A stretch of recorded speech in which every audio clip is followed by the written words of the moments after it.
Let's move on now to the Tampa Bay Buccaneers in our first round prediction series. But before we get into that, Ryan and I, we have a special announcement. We are going live on YouTube on April 27th at 6:45 p.m. Central Standard Time to watch the first round of the 2023 NFL Draft. So be sure to subscribe to the channel, ring that bell so you can get notified when we do go live, and also watch with us and provide commentaries and provide your takes on what you feel of the Buccaneers picks and all the picks before and after. Ryan, let's get into it. Let's do it. You said this, so I would absolutely give you credit for it, and you're absolutely correct. You said this before we went live, and we're going through the Bucs and what their team needs are, and it's like this is the epitome of best player available. We did the Bucs free agency recap video well over a month ago, and they hadn't really been too much in the news or like in the sports media world as lately because nothing's really been going on for them outside of maybe signing Baker Mayfield. But you were just listing off all the names of guys that are gone from the team last year. Yeah. It's insane. I forgot how long this list is. A dozen guys at least. And like you go through it, and most of the guys played a significant role on the team last year, well over 50%. I think there are a handful that played around a fifth of the snaps, obviously excluding like Ryan Suckup, who is a kicker. He's going to play like 1%. So I think you look at what this roster's done. They've stripped it down to the absolute studs, and they're going to try to rebuild it.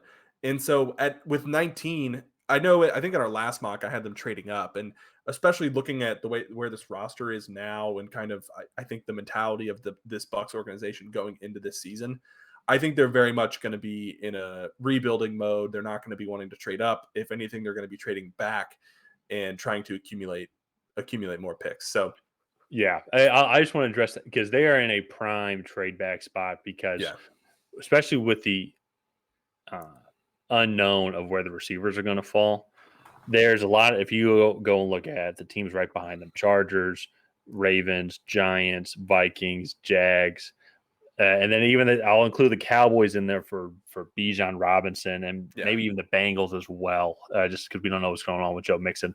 But that is like the prime spot to trade back. So I think a lot of other teams in front of them probably won't be trading back. Like I can see the Lions at 18 staying put, maybe even trading up and being aggressive. Same thing with the Steelers as well, because there's value for what they need right there at those picks. But the Bucs, though, they need everything. Like they really need everything.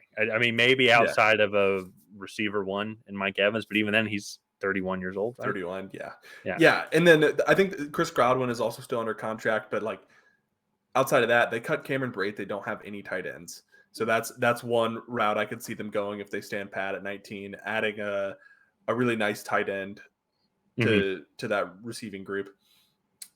And then offensive line, I think Tristan Wirfs is probably going to kick over from right tackle to left tackle. They traded Shaq Mason, so you look at that right side of that offensive line now, and like you don't know who you're rolling with there. And so I think it may be making a heavy investment in that. If Darnell Wright is still on the board at 19, I think they're running to the podium with the Darnell Wright pick. He's the best true right tackle in this class. I also think he is pretty successful in all types of schemes, but he's especially dominant in a gap scheme where he's allowed to use a lot of his power and throw his weight around. So I think that would be a really nice fit. And then you have Rashad White, the running back that they just drafted last year that they're really happy with. And I think that kind of takes them out of the Bijan race. I don't think they were really in it to begin with, just because of how many needs they have and where the organization is. I would absolutely hate that pick. Not as like as a Falcons fan, I don't want to go up against Bijan, but if there's ever a time like I would want to face Bijan in his prime, it's with this Bucs team that can't use him properly. This probable horrible Bucs team. Just if you look at the roster that is there. No offense to Bucs fans, but it just is not looking optimistic for the 2023 NFL season with who is on the roster right now. And so that would be. I feel like that would just be a waste of a pick. I mean, as great of a prospect that he is, you can go get a Cyrus Torrance and then fill the needs of Shaq Mason that you traded away. Start to build up that interior offensive line and literally build from the inside out on that offense. Darnell Wright, as you mentioned, could be there. You maybe could go receiver or tight end or go on the defensive side of the ball as well. Kalijah Cansey, I think, would be a good pick if he's still available here. Nolan Smith, Miles Murphy, Brian Bresee, like it really is like the list can go on and on. And so this might be the only thing that might be an exception. I know they lost Sean Murphy-Bunting. Depending on which cornerbacks are there, it might be a little bit of a reach like for Emmanuel Forbes or Tyreek Stevenson. Mm-hmm. I think they can go and get better. They're similar cornerback talent with their second round pick. And the reason why I say that is because of the names I said before them with all the defensive line picks that come in and play and can kind of grow and build this defense around. Yeah, I also think if they want to go the Emmanuel Forbes, Tyreek Stevenson route, they can trade back with a team like the Bengals, who might want to jump the Ravens and the Chargers to get their playmaker, whether that's Bijan or Jackson Smith and Jigba or Zay Flowers, whoever's on the board. Yeah, absolutely agree. And I think that's a good trade back spot for them to go to 28. Then the whole board's kind of open. If you really like a corner that's supposed to go in the second round, that's not really a huge reach at 28. So I think that's a good spot.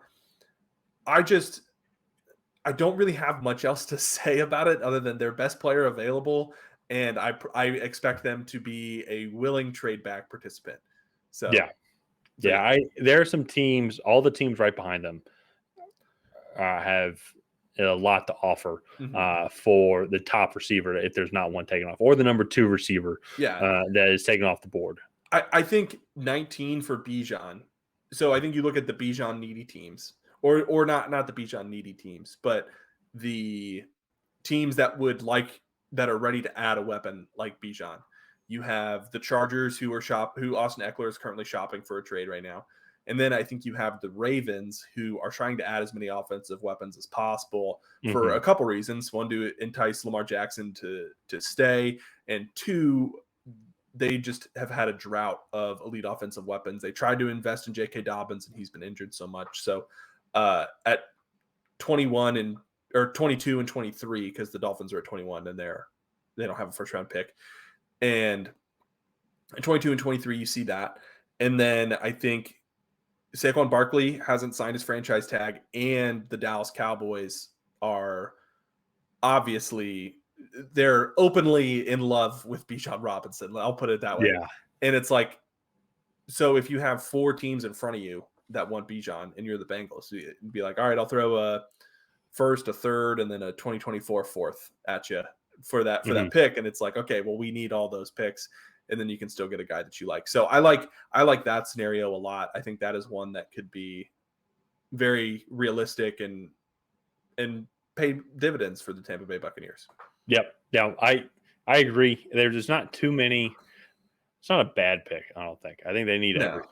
Well, I think Bijan would be a bad pick. I think Hendon Hooker would also be a bad pick. In the first round, probably. Yeah, in the first round, Yeah. So, because I think Hendon Hooker could be a first round quarterback, just not. He needs to go to a team that's ready for him. Yeah. And I just don't think that the Buccaneers are like that. I think they need to build this team back up from the ground up. So, but I think that's going to wrap up the Tampa Bay Buccaneers draft preview there. Leave a comment down below on what you want to see the Buccaneers do with the 19th overall pick. Do you want to see them trade down? Do you want to see them trade up and get in this race for one of these quarterbacks? Do you want to see them draft a lineman at 19? Let us know down below.